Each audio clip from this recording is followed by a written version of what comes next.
In the name of Allah, the entirely merciful, the especially merciful, may peace, mercy, and blessings of Allah the Almighty be upon all of you. I am Umar bin Abid, and you are watching Umar Linguistics. So, dear viewers, today we are going to discuss consonant and vowel charts, and this is the lecture 4 of chapter 2, Phonology and Phonetic Transcription. So, we have already discussed chapter 1, Articulation and Acoustics, and the last lecture uh, was the transcription of vowels, and the second lecture was the transcription of consonants. So I recommend that you watch those lectures as well if you don't have any idea about the transcription of vowels or consonants, so you will better understand this lecture as well. So as you know, this channel is bilingual, so I make each video both in Urdu and English. So this video is in English, so throughout this video I'll speak in English. Alright. However, if you want to watch this video in Urdu, or you can say in Hindi, I have given the link in the description below. If you just read the description of the video, so the first link you will find about this video in Urdu. So let's start. So in the last two lectures, we discussed consonants and vowel symbols mainly as ways of representing contrast that occur among words in English. So, for example, we discussed vowels and consonants in terms of how they contrast with each other. For example, we make some minimal sets to compare two different vowels or two different consonants. For example, like we say bit and lit. So in these two words there are two contrastive consonants. Then we discuss, for example, caught and cat, that there are two contrastive consonants. However, uh, these consonant or vowel symbols, they act as shorthand descriptions as well. What do we mean by shorthand descriptions?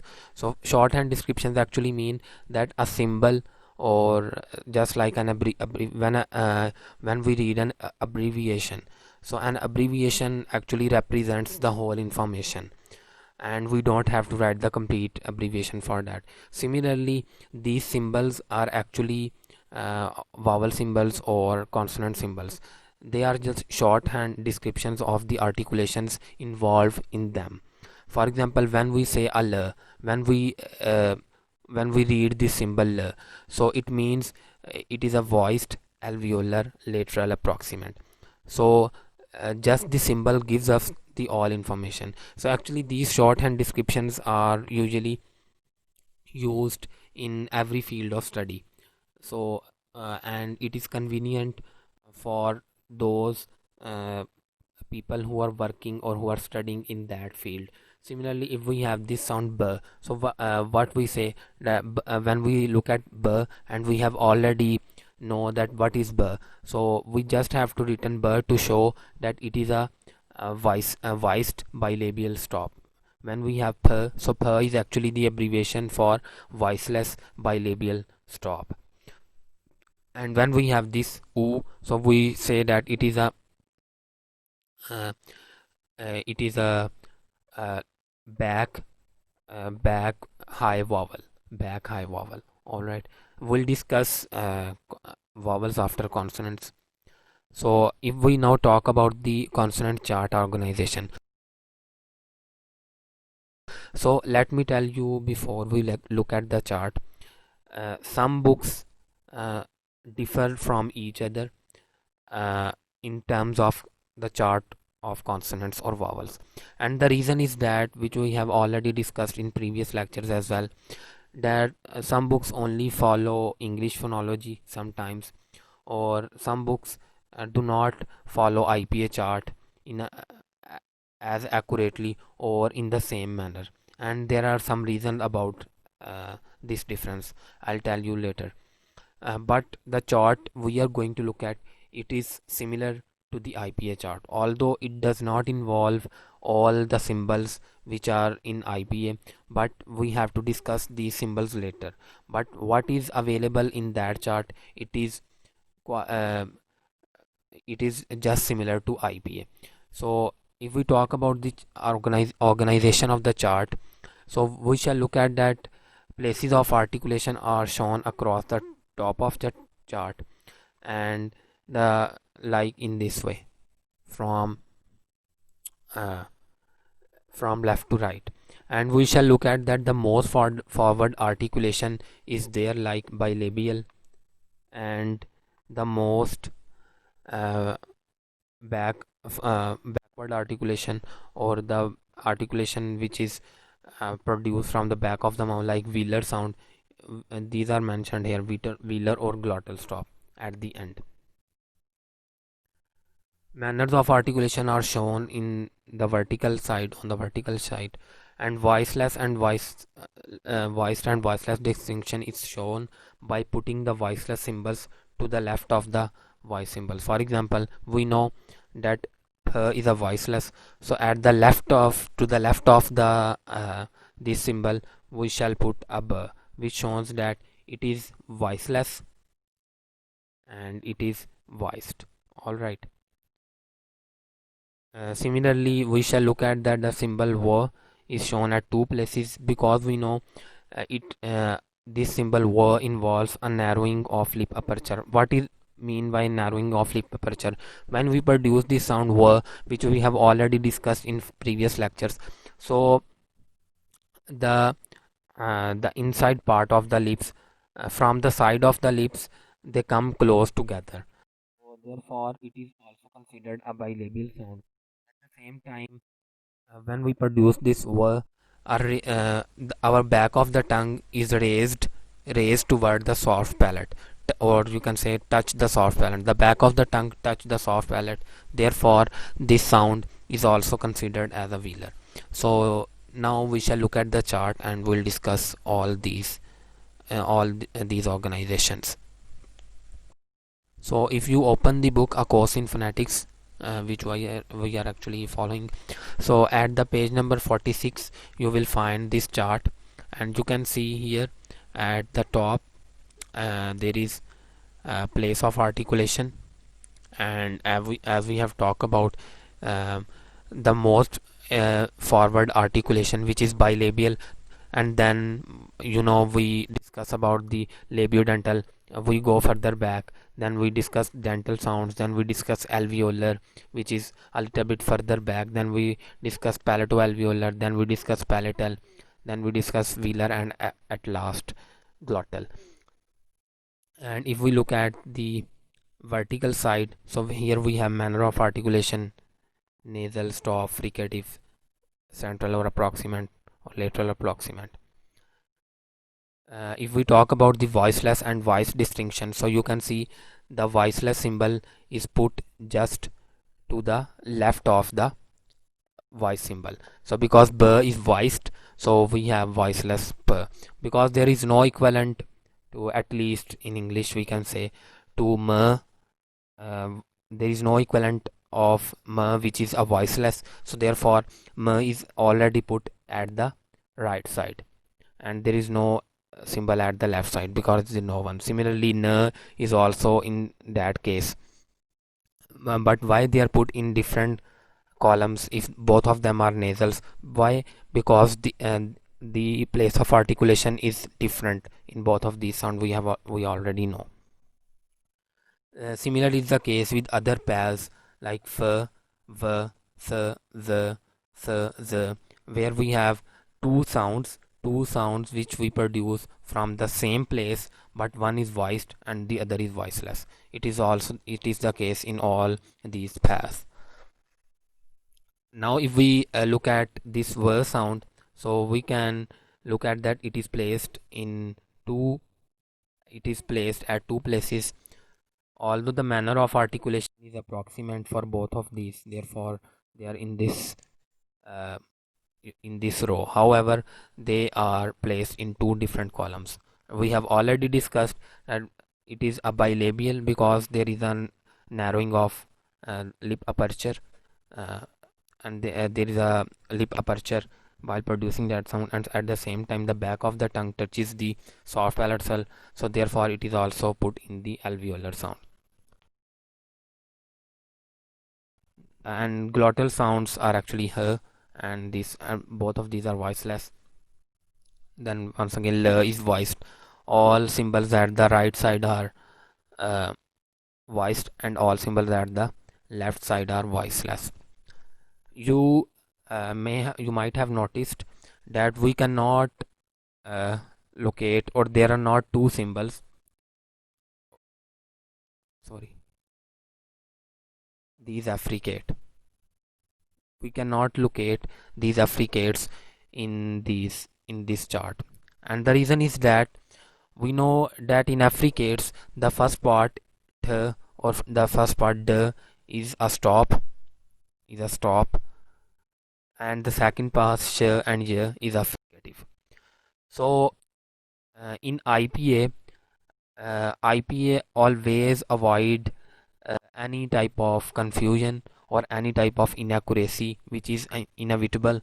So IPA always avoid such type of inaccuracies or confusions. So therefore IPA do not use these symbols either in palato-alveolar, or in fricative, or in, you can say, in stop. So because we have confusion whether to put these symbols in stop because the first element is a stop, or whether to put them in fricatives because the second element is a fricative. So therefore in IPA charts these symbols are not put at any place. However, as I have already told you, that there are some books which usually put these symbols either in palatal or in alveolar or sometime. And the reason is that, for example, we have this book. It is also one of the most authentic and amazing book, The Study of Language by George Yule.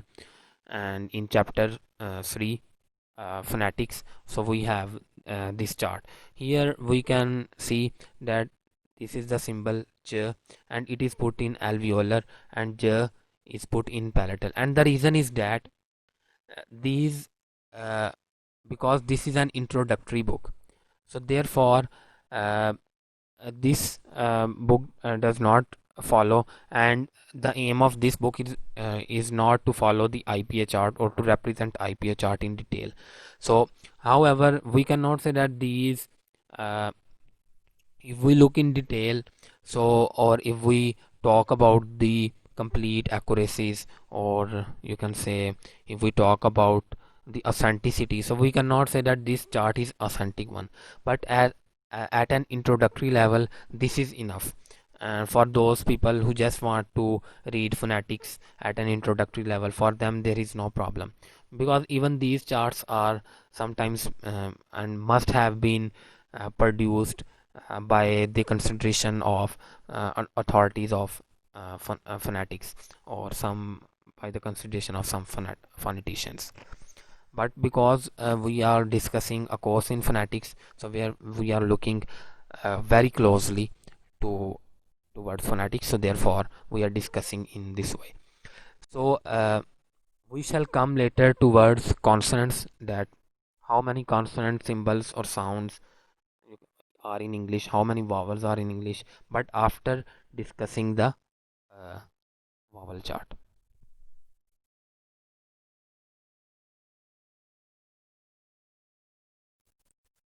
So now we shall discuss vowel chart. So just similar to consonants, we can also use contrastive vowels as shorthand descriptions, uh, indicating different vowel qualities.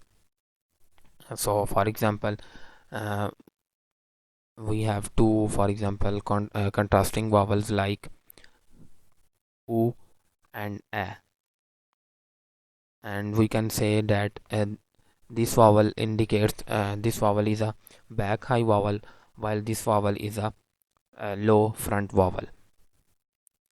So we can use contrastive vowels as shorthand description, similar to uh, consonants, and these shorthand descriptions will indicate their vowel qualities. I have already talked about what are vowel qualities in the last lecture as well. That vowel quality mean the totality of the totality of the position of the lips, and tongues and tongue an, in an in a vowel. For example, if we say that these two vowels have different quality, it means that the tongue position is different in both of these vowels, and the lip positions are also different in both of these vowels, or at least they differ from one another in at least either in in the position of the tongue or in the position of the lips. So they will if two vowels differ in any one of these in any one of these criteria, either in the position of the lips or in the position of the tongue, so it means they have different vowel qualities, or they have different qualities simply. But there are problems in this respect, because we have been using all these symbols somewhat loosely, allowing them to have different values for different accent. For example, in last lecture actually we discussed that uh, a vowel may have different value from in one accent than the other. An example of this was this one and this one, and now it is not actually present in the chart. For example, we talk about that whenever er come at the end of a word, so this is actually the uh, sound produced by British English speakers, because they do not pronounce R. But the same vowel in American English speakers is for American English speakers will be written as like this one, because they always pronounce R, like for example proper, but British English speaker will say proper. Similarly, we also use this symbol which is used as a first element of diphthong, like code, and in such diphthong, in such words it is the first element of a diphthong. But in British English, this is not the first element of a diphthong. Instead of this, British English in British English we have this symbol as the first element of diphthong. Now this symbol is not used instead of this symbol in the vowel chart. So, and there are many other examples, uh, and one other reason is that uh, even two accents produce this sound like shaw, but even then they could differ from each other in the position of the tongue. The position of the tongue might not be as similar in all accents as to one. So this is also one of the problem, that why the shorthand description for vowels may not be true for some of the accents. However, the general values are indicated in the vowel chart, which is quite similar to IPA, which we are going to look at now.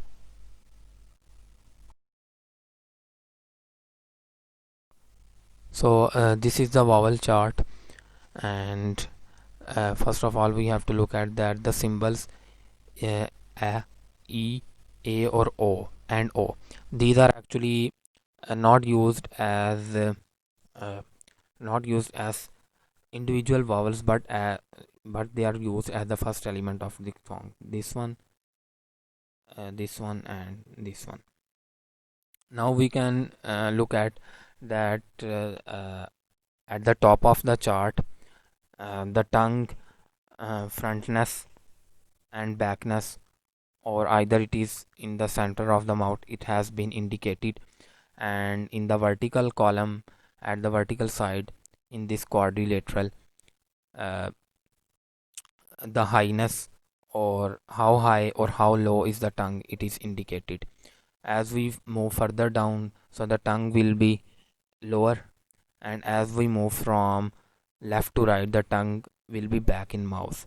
So for example, because this vowel e is indicated here, so we shall say it is a high, at the same time it is a front vowel, means that position of the tongue is high, and at the same time the the tongue is in the front part of the mouth. Now if we say this vowel, so it will be a back high vowel. Why? Because the height is quite similar, but but the position of the tongue is in back of the mouth. So we have already discussed frontness and backness in the first chapter as well. You can watch those lectures as well. Similarly, this is a mid-high front vowel, this is a mid-high back vowel, and all these aspects.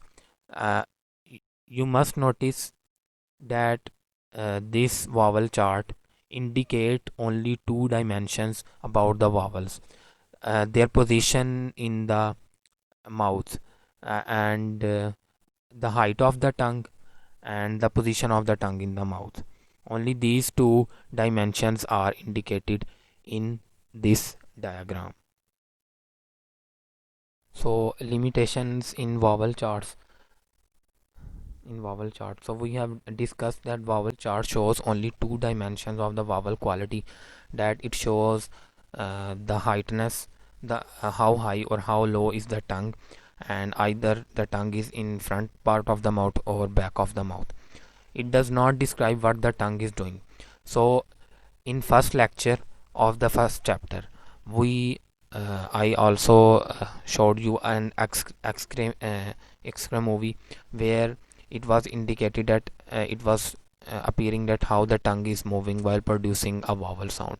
So this chart does not represent that, which is actually acoustics, which we are going to look at in other chapters as well. And even in first lecture we discussed a little bit about the acoustics of vowels and consonants. Then this chart does not indicate anything about the variation in the degree of lip rounding. So nowhere the chart mentions that which one is the rounded vowel, or which one is the more rounded vowel, which one is the less rounded vowel. So this chart does not indicate, because there are vowels, there are some vowels which are less rounded, and there are some vowels which are not, which are very much rounded. For example, this vowel is pretty much rounded. However, this vowel is not as much rounded as this one. So there is a lot of difference. This is very much rounded, but this is not. So this chart does not indicate the degree of lip rounding as well. And the last thing which does not indicate in this vowel chart is the vowel length. So this chart does not indicate that this the vowel in heed is uh, longer in length as compared to the vowel in hid, or the vowel in boot is not similar to, or it has the longer length as to the vowel in like uh, boot and put. So the length of the vowel is also not indicated in this vowel chart. So now we are going to look at the number of articulations involved in English, or in other words, the number of places of articulation involved in the production of English sounds. So the consonant and vowel charts enable us to understand the remark we made in chapter 1. In chapter 1, we said that English involved about 25 different gestures of tongue and lips. In other words, to produce English sounds, uh, to produce in the production of English sounds, the tongue and lips make 25 different places, or 25 or the tongue and lips have 25 different shapes. In easy words, that tongue and lips make 25 different shapes to produce sounds in English. So number of consonant symbols, if we talk about, so the consonant chart has 23 symbols, which I have discussed earlier, but only 11 basic gestures of lips and tongue are needed to produce these 23 sounds. So to produce 23 sounds, we make only 11 places of articulation. In other words, for example, any p, b, m, or all of these sounds are have only one gesture, and that is bilabial. So all have same places of articulation. Similarly, t, d, and n, these all of these are alveolar, and k, g, ing, all of these are uh, velar sounds. Let me show you from the table once again. So you can see that p, b, m, both all of three are bilabial. Similarly, all of three are stops as well. Then we have third, all of three are alveolar, that they are produced from the same place. Similarly, they have the same manner of articulation as well. Uh, Only the difference is that this is a nasal stop and this is an oral stop, but these are stops. Similar is the case is k, g, and this sound. All of three are stops, have manner of articulation, and the place of articulation is velar. Then we have the fricative row. In fricative, we can see that uh, these three sets actually involve three different places of articulation. This is labiodental, but the manner of articulation is fricative. However, these two, s and z, have same manner of articulation, but they differ in the place of articulation. So this is another gesture. Similarly, s and z have although the same manner of articulation, but they differ in the place of articulation. So this is another gesture. And similar is the case with sh and y. So these are actually the four gestures. Four. So now these four, and this is the fifth one. This is the sixth one. This is the seventh, and then we have these three central approximate, 7 and 3, 10. Although they have the same manner of articulation, but the places of articulation is different. So 7 and 3, 10, and we have one lateral approximant l. So in this way, these are the 11 basic gestures through which we produce all these 23 symbols. And we shall indicate her as well, but because it is a glottal stop, so usually it is a glottal sound. Similar is the case with that, because glottal sounds usually do not involve uh, lip or tongue gestures, so therefore we do not involve this in all these sounds, these two sounds. And similar to the case of we usually indicate in velar, although we can indicate in bilabial as well. In this way, we shall say that it may be another place articulatory gesture. So however, these are 11 articulatory gestures with which we can produce these 23 sounds. All right, which I have 4 are fricatives, 3 are approximant, and 1 is lateral approximant, which I have shown you. As far as vowels are concerned, so vowel chart has 14 symbols. So unlike consonants, where 2 or 3 sounds may have the same articulatory gesture, but in the case of vowel, each vowel may be considered having a different articulatory gesture. Uh, but as we have seen that accents of English vary in the number of vowels that they distinguish. In some accents, as we have discussed in the last lecture, so for example, that some in some in some accents they do not uh, distinguish between this sound and this sound. Similarly, there are some other examples as well which we have discussed in the last lecture. So therefore we do not restrict or we do not you can say we do not say just on the basis of these symbols that English has only these 14 vowel symbols, because they may vary from one accent to the other as far as vowels are concerned.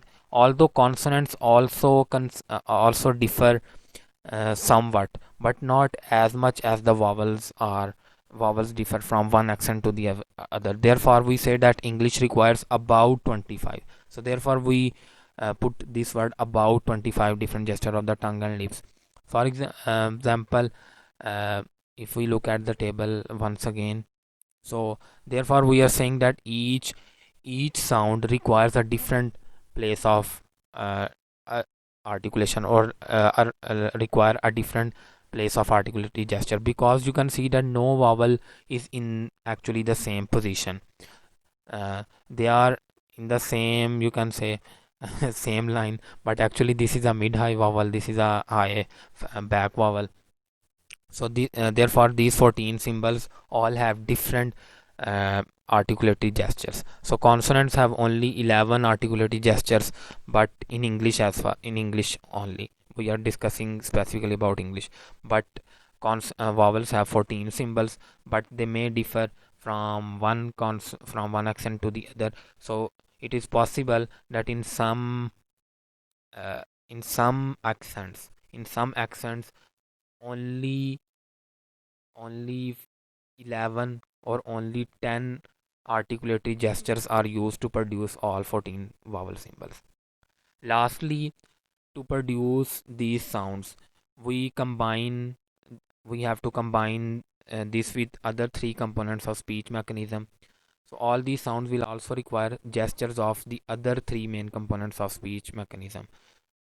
And that which is the first one is the speech mechanism, where the airstream process, which means the airstream process involves pushing air out of lungs for all sounds of English. So in all sounds of English, we have to push air out of lungs.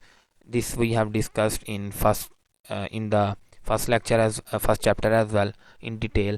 Then we have the phonation process, which involves uh, or you can say which is responsible for the gestures of the vocal folds that distinguish voiced and voiceless sounds. So in phonation process, we the vocal folds sometimes vibrate or sometimes do not vibrate. When they vibrate, these are the voice sound. When they do not vibrate, so these are the voiceless sounds. And this distinction is quite observable in consonants. Then we have the oronasal process, which means that the uh, raising and lowering of the velum. If the velum is raised against the back wall of the pharynx, then it will be an oral sound. And if the velum is not raised against the back wall of the pharynx, and the sound it produces, it will be a nasal sound. So all these processes I have discussed in the uh, first chapter, so you can watch these videos as well. So I hope you have understood it. Don't forget to give your feedback. Remember your prayers. Jazakallah khairan.